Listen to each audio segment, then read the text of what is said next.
Carrhae, Parthia, 53 BC. I'll never forget the day I saw Marcus Licinius Crassus meet his end, a death so horrific it still haunts my nightmares. I was there, a trembling Roman scribe among the Parthian soldiers, when they dragged his lifeless body into the camp, his once proud face twisted in agony. I watched, my stomach churning, as they poured molten gold down his throat, the metal sizzling as it burned through his flesh, his mouth gaping in a silent scream that echoed in my skull. The air reeked of charred skin and death, and the Parthians laughed, their voices dripping with mockery as they shouted, "You thirsted for gold. Crassus, now drink it." I can still hear the hiss of that gold, see the steam rising from his ruined corpse. A fitting end for the man who'd let greed consume him. Crassus wasn't just any Roman. He was the richest man in history, a billionaire of ancient Rome who owned half the city. But I knew his hunger for gold and glory would be his downfall. Was this molten nightmare divine justice for his ruthless ambition, or a cruel twist of fate? I'm pulling you into this blood-soaked tale straight from Torture Vault, where history's darkest horrors come to life. Crassus thought he could buy immortality with his wealth, but all he got was a death so gruesome it's whispered about even centuries later. From his rise to power through greed, to his fatal campaign against the Parthians. This story will make your skin crawl. Buckle up, because we're diving into Rome's most shocking tragedy, a tale of wealth, betrayal, and a fate so brutal, you won't believe it's real. If this journey into darkness grips you, I'd love for you to give it a gentle like and subscribe to Torture Vault. We've got more chilling tales waiting just for you. I can still smell the dust and sweat of the Forum, the heart of ancient Rome, where the air buzzed with the whispers of power and betrayal. I was just a young scribe back then, my hands trembling as I clutched my wax tablet, watching the city's elite strut through the marble streets like gods among men. It was a time when Julius Caesar was carving his name into distant lands, and Pompey was claiming the East for Rome, but I couldn't take my eyes off another man, one whose ambition burned darker than any battlefield. His name was Marcus Licinius Crassus, and I knew even then that his hunger for gold would lead him straight to a grave colder than any marble tomb. I first saw Crassus in the Forum, his sharp eyes glinting like a predator's as he surveyed the crowds, his toga pristine, weighed down with the arrogance of wealth.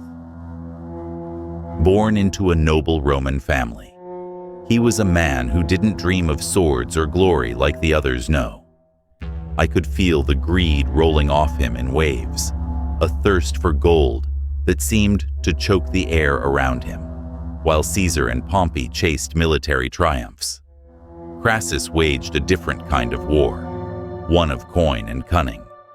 I heard whispers of his fortune 200 million sesterces, a sum so vast it could have bought entire armies, making him the richest man Rome had ever seen. But I saw the shadow behind his wealth, the way his smile never reached his eyes, the way he'd step over broken families to claim their lands, his heart as cold as the gold he craved. I knew Rome back then was a city of wolves, where power and wealth walked hand in hand, and betrayal lurked in every shadow. I could hear the cries of the poor in the alleys, see the blood staining the Senate steps. Yet Crassus thrived in this chaos, his ambition a fire that would one day burn him alive. I had no idea how right I'd be, but I could feel the darkness growing, a darkness that would lead him to Parthia, to a fate so gruesome it still makes my blood run cold.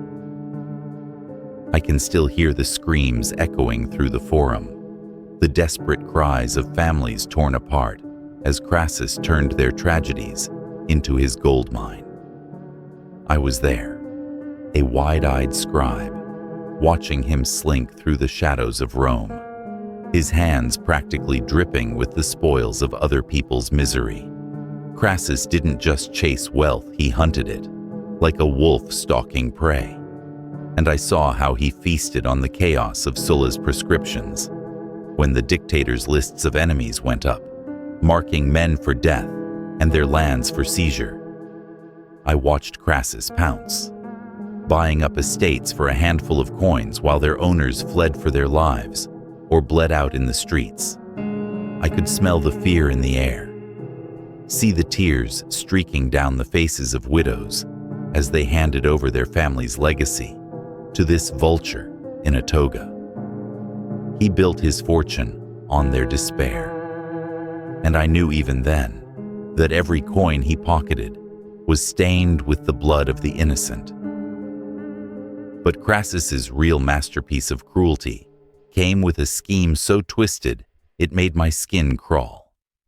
I stood in the ashes of a burning insula, one of Rome's wooden tenements, the flames roaring like a beast as the screams of trapped families pierced the night. Crassus had created the city's first fire brigade, 500 slaves trained to fight fires. A noble idea, right wrong. I watched as his men arrived, their faces blank, buckets in hand, but they didn't move. Crassus stepped forward, his smile cold as a winter grave, and offered to buy the burning building for a fraction of its worth. I saw the owner, a broken man with soot on his face, beg for mercy. But Crassus just stood there, unyielding, as the flames crept closer to the man's screaming children. If the owner agreed, the brigade would douse the fire. If not, I watched those men turn their backs, letting the inferno devour everything: lives, homes, hope.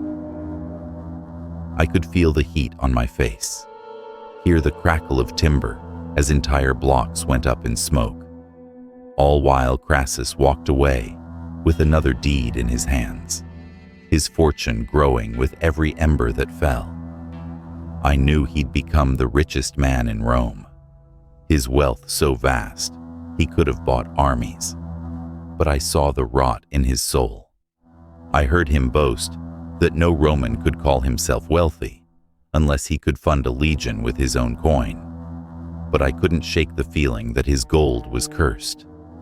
I watched him thrive in a city where betrayal was currency, where the Senate's marble steps were slick with blood.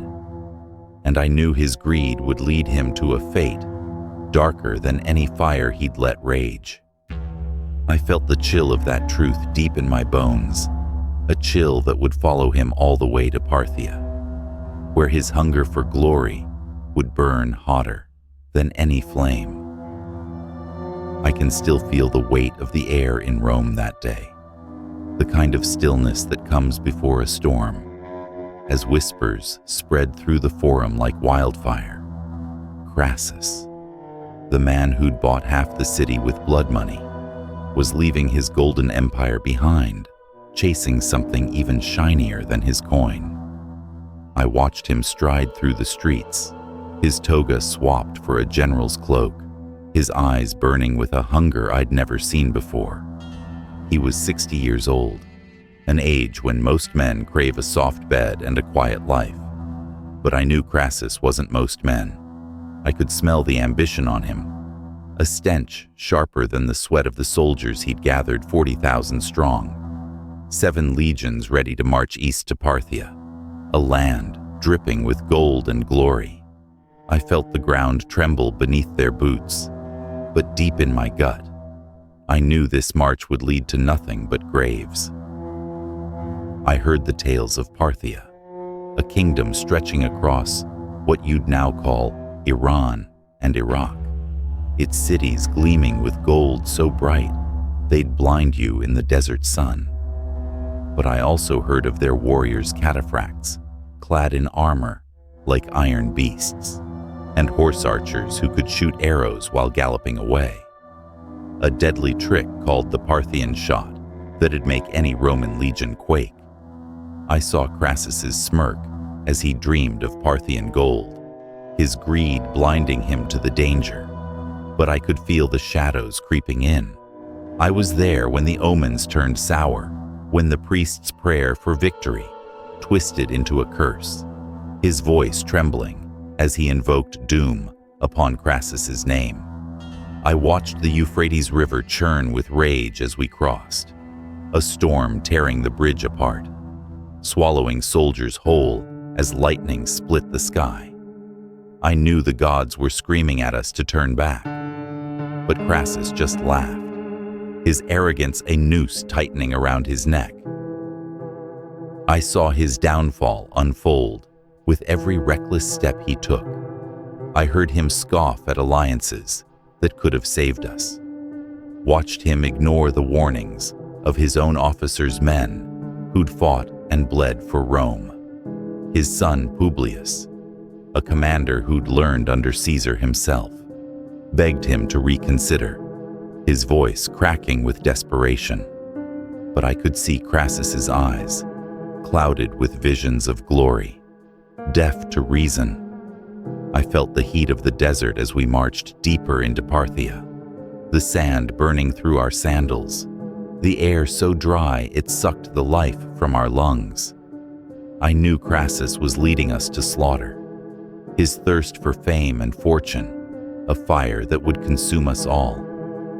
I could hear the distant hoofbeats of Parthian horsemen, their arrows whispering death, and I felt the dread settle in my bones, a dread that would soon turn to horror on the plains of Carrhae, where Crassus's dreams of glory would melt into a nightmare hotter than any gold. I can still feel the scorching heat of the Mesopotamian sun beating down on us, the air so thick with dust I could barely breathe.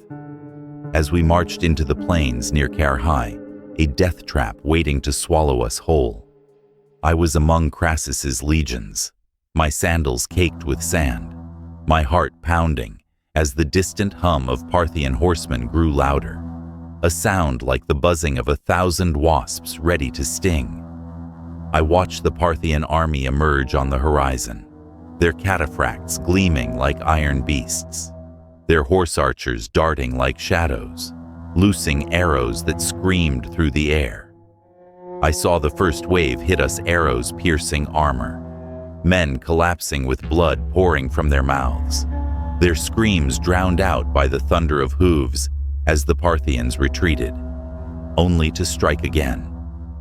I knew we were doomed, our formations too rigid, our shields useless against their relentless Parthian shots.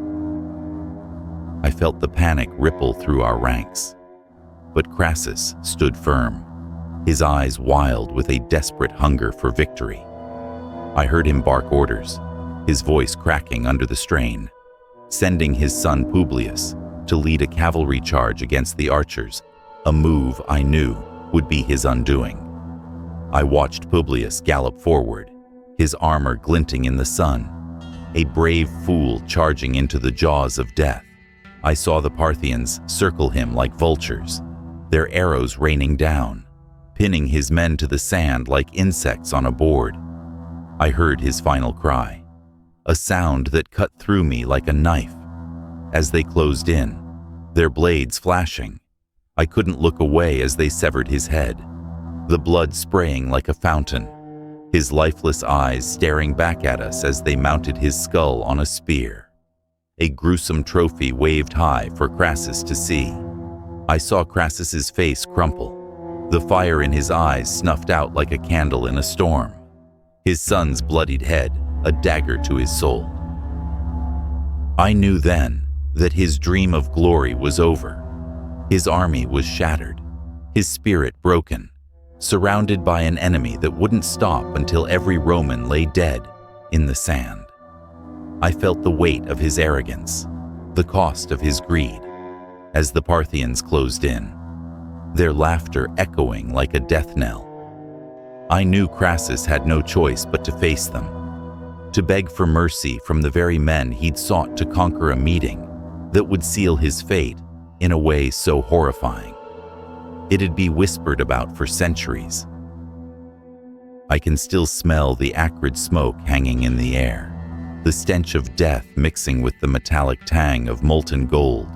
As I stood frozen among the Parthian camp, Crassus's army was shattered, his son's head a grim trophy on their spears, and I knew his fate was sealed. I watched, my knees trembling, as the Parthian general Serena ordered Crassus brought forward, his once proud figure now a broken shell, his toga stained with the blood of his men. I heard the murmurs of a negotiation, a desperate plea for mercy, but I felt the air shift, a ripple of menace as the Parthians closed in. I saw the glint of a blade, the flash of a struggle, and then Crassus fell, his body crumpling to the sand, a lifeless husk in the desert heat. But the Parthians weren't done. I watched in horror as they dragged his corpse to a fire, their laughter cutting through the silence like a knife. I saw them heat a cauldron of gold until it glowed like liquid fire, the molten metal bubbling with a hiss that made my skin crawl. I heard their taunt, sharp and cruel. "You thirsted for gold. Crassus, now drink it." I couldn't look away as they poured it down his throat, the gold searing through his lifeless flesh, steam rising in a sickening cloud, his mouth frozen in a grotesque scream. I felt the heat from where I stood, the stench of charred skin choking me, a brutal mockery of the man who'd thought wealth could buy him glory. I learned later that some called this a legend, a tale spun by Roman historians like Plutarch to paint Crassus as a cautionary tale, his greed met with poetic justice, a death as golden as his ambition. I can't say if it's true, but I saw the Parthians' cruelty, felt the weight of their scorn. I knew Crassus's legacy would be this moment, his name forever tied to a death so gruesome it'd echo through the ages, a man who owned half of Rome, brought low by the very gold he worshipped. I can still feel the chill of that desert night, the echoes of Parthian laughter fading into the darkness, as Crassus's molten gold death became a legend whispered through the ages. I saw the aftermath. Rome lost 20,000 men, their sacred eagle standards stolen, a shame that burned hotter than any fire. I watched Crassus's fall shatter the fragile balance of power, leaving Caesar and Pompey to tear the Republic apart in a civil war that'd change history forever. I knew Parthia's victory made them untouchable, their name a curse on Roman lips for centuries. Crassus's greed didn't just kill him, it set the stage for an empire's collapse. A lesson carved in blood gold can't buy glory, and ambition can burn you alive. I've carried his story like a scar, a grim reminder that even the richest man in Rome couldn't escape fate. What do you think? Did Crassus deserve his fiery end? Or was he just a pawn of his own hunger? Drop your thoughts below. I'm dying to hear them. If this tale made your skin crawl, subscribe to Torture Vault for more horrors, and check out Vlad the Impaler's brutal end next. Stay safe. Don't let greed be your downfall.